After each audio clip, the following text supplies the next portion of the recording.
সেটা হচ্ছে, আপনারা তো জানেন হাদি হচ্ছে ইনকিলাব মঞ্চ অন্যতম আহ, আহ, সংগঠন। তো এইটা রাইভাল যারা ফলো করেন তারাই টার্গেট কিলিং এর জন্য এই হামলাটা করে। পক্ষের সাথে দুই ধরে খুব জোর প্রচেষ্টা করছি যে তাদেরকে হামলাটা করলে অনেক ভালো হতো, কারণ পুলিশ বাদী না হয়ে তাদের যেহেতু তার ভাই আছে, তার নিকটাত্মীয় আছে, তাদেরকে দিয়ে তারা ওই আস্তে আস্তে আসতে পারতেছে না, রুগী নিয়ে ব্যস্ত। জিনিসটা জিডি করে আমরা অলরেডি ড্রাফটও করছি।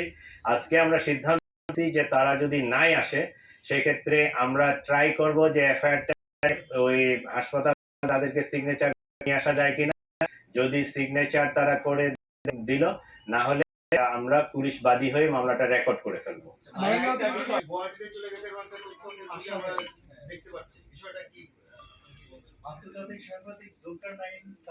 একদম প্রশ্নটা আমরা পেয়েছি। সবার প্রশ্ন একই, চলে গেছে কিনা। আমি একজন দায়িত্বশীল কর্মকর্তা বাংলাদেশ গভর্নমেন্টের। আমি যখন একটা তথ্য দিব সেটা অথেন্টিক না হলে এই তথ্যটা আমি বলতে পারি না, ঠিক আছে? আপনাদের মতো আমিও এটা ফেসবুক সহ বিভিন্ন সোশ্যাল মিডিয়ায় দেখেছি।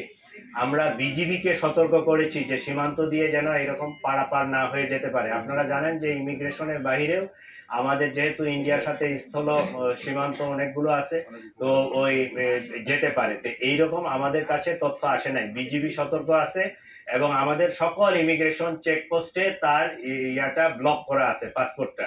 তো আমরা এইরকম কোনো তথ্য পাইনি, আমরা নিশ্চিত না।